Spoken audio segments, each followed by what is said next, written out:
This episode of Spectre Sound Studios is sponsored by Distrokid. Start each video with you playing a headbanging guitar riff no matter what the video is about. People love to see metal being played on a guitar.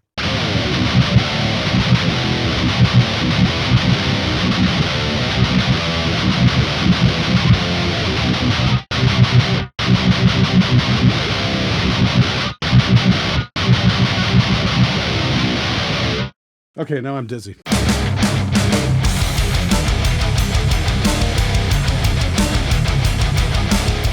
Hey everybody, how's it going? It's Friday, time for SMG Viewers Comments, the show that is about you, not about me. So let's get right to your comments and questions. Man, I think you have an idea, but I'm gonna go deep and say status is a big problem for the guitar world. It's been tainted along with everything else from phones to cars to shoes. Okay, Lucas goes on a whole lot in that comment, but I think he hit the nail right on the head there. Yeah, status, I just don't understand it. I mean, I'm more than happy to track with something like this Harley Benton 7-string from Germany.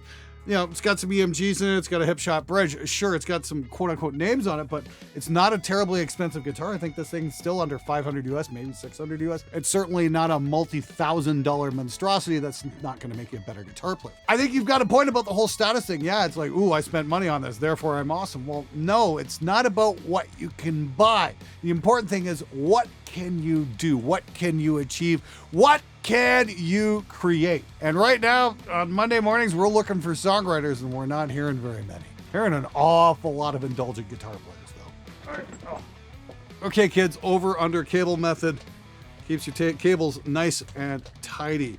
Learned this in Nashville. I'd like to thank all the crews there at Nashville NAMM for showing me how to do this. I'm a little bit ignorant, so please forgive me if this question is stupid. Most people agree that profilers, modelers, and IRs are spectacular in their current state, so why does anyone bother with real amps, cabs, and mics when tracking guitars? That's a fair question, Jeffrey. Personally, I'm obsessed and I love creating new tones and finding new things. This is the thing. If you're into the whole modeler thing and you're looking for a 5150 into a vintage 30 sound, you are definitely hooked up. There's a million out there. But then again, how many people out there have an EVH and Celestion Hempback blend IR in their collection anywhere? Nobody's got that. Because I still don't know if those hempbacks are even available at this point. The point being is, though, people are so obsessed with one particular sound, they forget that there's a multitude of thousands of other different combinations out there. That's the thing about modelers and IRs. You kind of get to get stuck with what everybody already has. And there's no real room for growth. And that's why we want to learn how to record real amps and mic all that stuff up. Sure, if you're a home guitar player and you don't want to mess around with that stuff, that's absolutely fine. But if you're an engineer, you're definitely going to want to learn how to master recording a guitar amp. And the great thing is we've got so many great examples out there these days of what good recorded metal tones should sound like. It makes it a whole lot simpler than when I was learning, and because I really had nothing to go on. It wasn't until the Andy Sneap forum came along, we all started trading ideas. That's where shit got cool. But unfortunately, we forgot to innovate along the way. We got stuck with the 5150 and vintage 30 sound, and everybody was just kind of like, yeah, good enough. Now they just try to emulate that, and there's no fucking movement anymore. Hopefully that log jam is starting to break up a little bit, because I think we're getting some really cool speaker options these days. There's the Empyreans, which I still get to debut on the show at some point, and Mojotone just reached out to me the other day, and they want to send me some speakers. I really want to check those out. I think I hope they've got something interesting to offer, especially when it comes to heavy tones. We'll see what happens. Glenn! Hello, I have a question regarding tone hood. If it's not in any way, shape, or form important, could it be a good idea to buy a cheap one? When I see cheap, I mean cheap. And over time, change the pickups and other hardware for something decent. I ask this because here in my country, even those beautiful guitars you promote end up being a little pricey. I make like $600 a month, and that's for a full-time, relatively good-paying job. The short answer, yes. I did a video a number of years ago where I took a cheap Legator and dropped some Fishman into it, and a new bridge, and a new nut, and that guitar played absolutely fucking incredible. So yeah, definitely taking the cheap route and upgrading it with better hardware can certainly help. The only thing is, some of those guitars, if the wood gets a little dried out, you might get the frets kind of poking out at the end. So you might want to buy yourself a fret file or some way to administer maintenance on that, just to keep that in check. That's the one caveat I have about that. I haven't had many expensive guitars have the frets poke out, that's for sure. But there's certainly nothing wrong with taking an affordable guitar and upgrading it. I definitely recommend checking out some of the Harley Benton offerings, because you're probably gonna have some good luck with that. Parallel Parallel compression, we've all heard of it. We know it does wonderful things, but how the fuck do you actually make it work in a DAW? What exactly are you doing? Are you using inserts or sends? Love your shows, and I've seen almost every one of them. Keep it up, bro. Can't wait for more Fearless Gear reviews, and yes, bass gear stuff. Also, maybe metal keyboard stuff for the odd guy like me. Well, I know exactly one metal keyboard player, so I don't know how much metal keyboard stuff is going to be on the show. Who knows? Well, maybe we can get him on the show. Maybe he can show us a few things. That might be kind of fun, actually. As for parallel compression, it's pretty simple. I'm going to do a video. I'm probably going to shoot it this week. I don't know if it'll be out by the time this episode airs, because I'm doing a few of these in advance kind of so I can go to California. But parallel compression, I just actually did something with parallel compression on a client's project the other day, and it turned out great, where we're just recording a top and snare bottom mic and leaving that alone, and then we're sending those to a bus track, which we've got the Pulsar 1178 on, and just smashing the ever-living shit out of it, and it sounds phenomenal. I'm gonna have a full video explaining that, but basically what it means is you're doubling the track, so you're hearing the uncompressed sound mixed with a compressed sound. And the thing is, you can really hit the compressor hard that way and just bring it in so it kind of fills things in. It's a very cool effect. Please make sure you subscribe so you get updated when that video comes out. It's going to be using the Slate mics, actually. Yeah, the Slate ML2 mics are fucking wonderful for snare top and bottom. They're only $150 each. Just make sure you've got the software to go along with them, because it is definitely fucking worth it. Again, make sure you subscribe so you get updated when that video comes out. Hi Glenn, new to the Disco right here, but I want to know what kind of miking you use for bass. I'm not sure it's something you already discussed in your videos. Now, my favorite bass mic is one of two choices right now. It's the United Audio FET47 or the Roswell Colaris. Both are outstanding mics, and I like to back those off from the cab about 3 feet. I've got a dark glass cab and a Hartke cab. Either one, I want to back the mic off a little bit so it gives a chance for those waveforms to develop, because bass frequencies are very, very long, so you need actual physical separation from the cabinet, much more so than guitar speakers. The other thing I like using is the Solomon Low Freak, and that's it's just a low frequency subharmonic generator. It was designed for kick drums mostly, but it also works great to fill in the bottom on bass cab. I'll take those and take the mic and put it into the Empirical Labs Distressor, and Bob's your uncle. Really all it needs. Real quick, this episode of Spectre Sound Studios has been sponsored by Distrokid, my favorite online music distribution service, and I've been using it without any issues since 2015. It's the one-stop shop to get your music online to all the major streaming sites like Apple Music, Amazon, Google Play, and Spotify, plus over 150 smaller online music retailers as well. It costs a whopping $20 a year, and you keep 100% of your earnings. Distrokid also has lots of cool features, like getting your project more followers on Spotify with hyperfollow, or change your image on Apple Music and iTunes, plus adding credits and liner notes to stores and streaming services. You can now list musicians, contact info, social media profiles, and hundreds of other roles. There's also the synced lyrics feature, so you can have the lyrics play along to your Instagram and Apple Music posts. This is especially great if your singer loves to cut the mic and nobody can understand him. What's more, the new splits function works great for those long distance collaborations that everybody's doing these days. Splits allows you to pay your collaborators automatically by percentage, so you can concentrate on making music instead of learning how to be an accountant. You can change the splits, plus add or remove collaborators at any time, and collaborators get a 50% discount on their Distrokid account. Now, for all you drummers out there, that's only $10.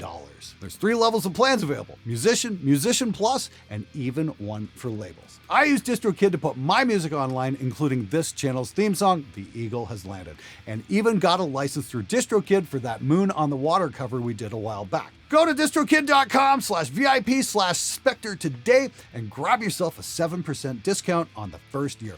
Follow the link in the description below. Now back to the show. All right, guys, I hate to disappoint, but there is no Butthurt of the week this week. Sorry, making too many people happy, I guess. I'll try harder next time, though, I promise. Anyway, next question. I'm waiting on my Stam Audio 1176 to get here someday. Oh, dude, I hear you. I've heard a lot of complaints about Stam's delivery times. I've got a pair of the 1176s right here. I don't know if you can see it or not. Sort of. But yeah, phenomenal pieces of gear if you can get them. I've got 2 of the, what are the A, D, and G variants, where they've got the different buttons you can push and you get the different variations on the classic 1176s. They sound spectacular. They're absolutely great.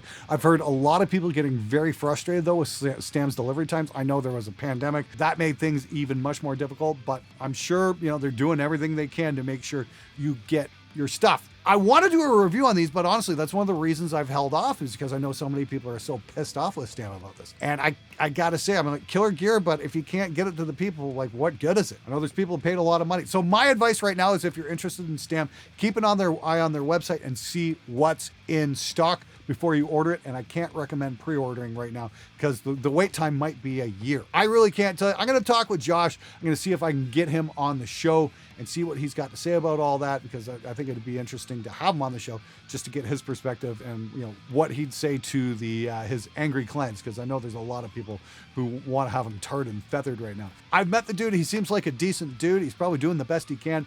The last couple of years haven't exactly been easy when it comes to manufacturing, so bear that in mind. Hi Glenn, can you say anything about the condition of elastic bands on microphone shock mounts? I bought a secondhand NT one a few months ago and the elastic bands were worn out. There was still some elasticity, but the mic didn't stand straight up. Original ones seemed to be hard to get a hold of, so I bought 2 generic ones from Toman, which seemed to be a bit tight, but they fit. I don't notice any difference, so I guess it's alright. It looks a hell of a lot better though. Does the condition of these elastic bands matter much? I don't know. I've never managed to wear one out, so I really couldn't tell you. Dude, I've got so many fucking shock mounts in here. I've got like an IKEA Kallax, and I've got like one square just dedicated to shock mounts because there's so fucking many of them. The Toman ones are probably going to do absolutely fine as long as there's a little bit of bounce. It's going to be fine, man. I mean, like, seriously, the only thing a shock mount is there to do is to keep you from transferring, you know, stomping around on the floor, from that traveling up the mic stand and transferring into the mic and you hearing that. So if you can stomp around on the floor and not get anything picked up on your mic, your elastics are doing their job. Hey Glenn, will there be a video on tuning drums in the Recording Heavy Drums Part 2 series? Yes, in fact there will, because I've been tweaking my tuning technique over the years, and I think I need to take another look at it, because I mean, like, the tuning drums video is one of the first things I ever did on YouTube. It's pretty fucking dry in comparison to what I do these days. The Pearl drums I've been working with are really easy to tune. I gotta say, Pearl kind of knocked it out of the park with that kit, because they've got the die-cast hoops, and it makes it super easy. I still use a drum dial, but I use a little bit called the finger rim shot. No, yeah, seriously, that's what it's called. Just to get, you know, this resonance of the shell, and you can hear what you're going for. It kind of helps, honestly. But there's it could definitely stand to be updated, that's for sure. Hopefully by the time this video airs, that series will pick back up. I've got a really cool cymbal shoot I want to do, and we're going to look at some different overheads, as well as that snare parallel bush trick as well, which is really fucking cool. And for all you guys out there who want to learn how to record drums, make sure you check out the How to Record Heavy Drums Part 2 series, because there's some really great stuff in there. Glenn, have you ever thought about using the Fredman clip for 2 SM57s for snare recordings? And a pretty good result on my previous album when I did that, but as you said, with my current recordings, the snare sounds thin, and that's only using 1 SM57. Honestly, it's never occurred to me, because I'd have a hell of a time getting 2 57s on the top of the snare mic without, you know, fucking the drummer. I mean, like, maybe if the guy's playing a 4-piece, it might be feasible. The problem with mic and drums is, you know, getting the mics in close enough. I mean, maybe you had a pair of Granellis, you could put one at, you know, normal angle, one at a 45. Or 55, excuse me, and you might get some good results there. I imagine that would take a little bit of the hi-hat bleed out and might give you a bit more beef on the snare. Might be cool, might be worth checking out. Then again, take a look at the slate mics, because that gives you some serious options. Because when you swap out the snare models, you not only change the sound of the drum, you also change the pickup pattern on the spill, which just blows my mind. You can actually hear it shift. It's fucking crazy. Definitely worth taking a look at. I don't know, I'd be pretty honored if Glenn talked shit to me and compared me to something subhuman. I might even say something ridiculous just to piss him off to the point where it verbally destroys you. You're not going to enjoy anything in life if you're sensitive enough to get up over something like this. Glenn's not your therapist. He's there to make your recording sound better, and that requires a certain amount of humiliation on your part, especially when you suck at it. Reality, folks, welcome to it. You know, that's the thing. When I'm doing Monday Mix reviews, I don't say you suck. As a kid coming up, I wouldn't want to be told I suck, especially, you know, if it was somebody I admired and whatnot. That would fucking destroy me, and I'm not here to destroy people, especially people who are trying to learn how to make records. I'm trying to help. And here's the thing. If I'm not happy with somebody's recording, I'll say, look, we're all new at one point or another. I'm a little further along in the timeline. I mean, like, I am no fucking genius when it comes to recording. I've just failed forward since about 1998. And somehow, by some miracle, my recordings are actually sounding pretty half decent these days. A lot of trial and error, a lot of error. And the thing is, that's just how it happens. You got to put the time in to learn something. And some of the guys starting out, you know what, if your recordings aren't that great, you know, I'm more than happy to give what advice I can. Hopefully I can help somebody along the way. That is ultimately what the point of this show is, to help you guys make better recordings at home. Glenn, Glenn, speaking of shirts, are there any way to get your bass players a useless shirt? Here's the thing. I'm not even allowed to say the forbidden C word anymore. He's asking, is your bass player a useless? See you next Tuesday. You know, put that together. You can figure it out. That shirt is going to return. I'm working with a new vendor, and I'm going to have a drop on that next month, I imagine. And it's going to be available for like 72 hours, and it's going to be a super limited edition thing, just because I don't want to piss too many people off. It's a funny shirt, but you know, some people have decided they're not happy with that word anymore, and okay, fine, it's their platform. I'm not one to argue, but I know that was a very popular shirt especially among the Aussies, because it's a very different sounding word there than it is here. Whatever. Hey, you know what? Like I said, I don't make the fucking rules. I gotta play by the platform rules. That's just how it goes. But yes, I will make that shirt available, and I'll be sure to let you guys know when and where. And it's gonna be a very, very limited run. So make sure you subscribe for that. Something people might like to see is if you can only buy one series, i.e. if you can only buy one mic, one guitar, one amp, one compressor, what would it be and why? Say with different budgets. I've had the streamlined mentality of the past in my home studio with limited space or money, as well as a way of eliminating decision paralysis in the creative process, although not so much these days. Last year I got a Townsend Lab L22 microphone and downsized my whole microphone collection, excluding the SM57 because it's really the only mic I need. This mentality is a great way to justify buying better gear and taking your first steps in a different level of quality. Spencer, that's a phenomenal idea. I'm totally going to do that. I mean, I can think of right now, you know, what's my one compressor? The distressor, of course. What's my one mic right now? Probably the Lewitt 1040, because that pretty much does it all. In fact, I like it so much, I'm selling my vintage U87. Funny though, we got some couple of butthurt comments from some Neumann users on that video. Oh, I traded against my M149. My M149 destroyed it. Great, where's your A/B test? I'm still waiting on those. Kind of funny how people just scurry away. I mean, like, hey, I could be completely wrong. I could be talking out of my ass. Maybe the M149 is a better mic. Who the fuck knows? I mean, like, but I don't have, again, this all comes back to the status thing we were talking about at the beginning of the video. I don't have to have that N badge on my microphone to get a good recording. I was thrilled with what the 1040 can do, especially when it comes to things like metal guitar and spoken word. Damn, does that mic sound great. So that would probably be my one mic. As for camera, like I said, I'm shooting in an S1H right now, but I don't know if that would be my one camera. I'm honestly thinking of the GH6 right now. Just from some of the online reviews I've seen about it. I'd love to get my hands on it and try it out, but it just seems to be portable and perfect for what I do. So yeah, that's a good series. I think I'm going to do that down the road because I think that'll be a lot of fun. Thanks so much for the suggestion, man. I love getting episode ideas from you guys. I truly do.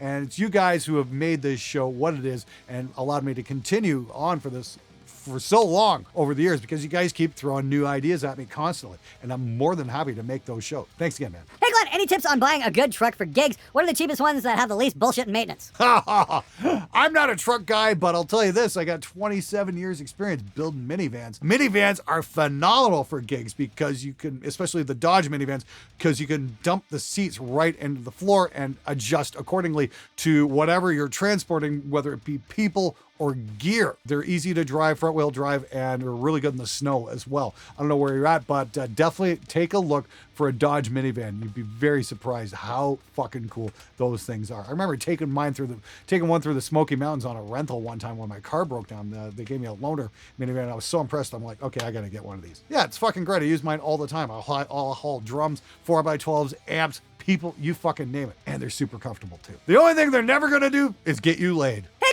Glenn, regarding the band photo video, do you think there could be any benefit to using an old film camera, at least for flyers/social media? They're extremely primitive. I get the feeling the inherent flaws with film, color bleed, grain, vignette, etc. could lend a very well as a stylistic choice. Of course, it could just be try it and find out. Well, Bryce, I'll tell you this. The problem with shooting film is it costs money to push the shutter button every single time you do it. Film ain't cheap. Even black and white stuff, you know, costs money to buy it, to develop it, all that kind of stuff. You want prints, that costs money as well. And then you got to get them scanned if you're going to do mass copies, that kind of thing. So you do have to keep that in mind. The great thing is there's a lot of film emulation LUTs out there. Oh, and I'm going to give a shout out to Luminar by Skylium here. They've got some film LUTs in their software you can just drop on. So if you want to shoot with a DSLR, that's fine. It can give you that aesthetic. I definitely recommend checking out Luminar because those guys are in fucking Ukraine and could definitely use your support. I use Luminar all the time to do my thumbnails, to do all my shots, that kind of stuff. Phenomenal software, and they're not going to charge you rape me monthly subscription fees like Adobe does. Once again, that's Luminar. check them out. And no, they're not paying me to say this either. It's just that's the software I use. What's up with the burping? Does it come from the way you speak in your videos or what you drink? Sorry, a bit intimate, but it really makes me want to... Cheers.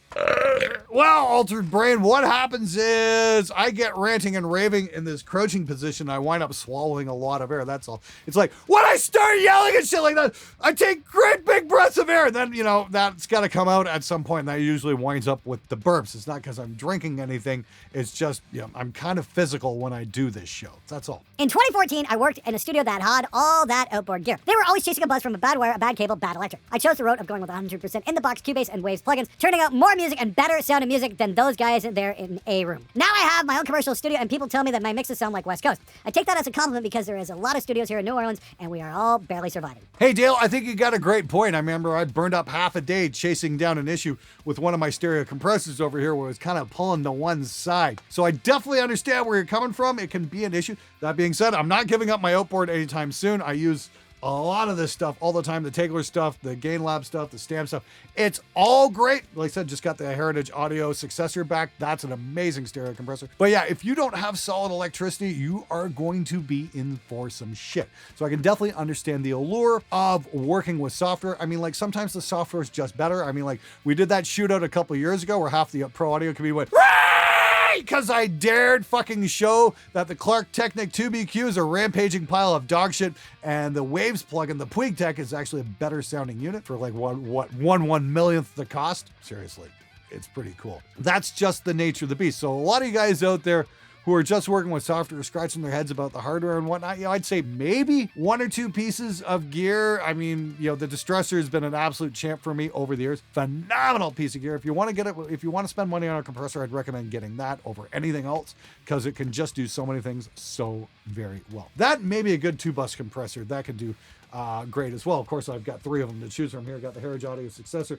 the Tegler Verimue, and the Gain Lab Dictator. They're all amazing choices for the job. All right, everybody, that's it for this episode. Just want to say thanks again to our sponsor, Distrokid, for looking after us for this episode. Great bunch of guys, been working with them for years. If you got a band that wants to get your music out to the world, I definitely recommend Distrokid. Once again, if you've got a comment or a question about recording, mixing, that kind of stuff, you'd like to even maybe see a shorts video on a particular subject, leave a comment below because I do read every single one of your questions. I love hearing from you guys. I love your comments. Just, hey, let me know you're out. So until next time, stay metal, my friends.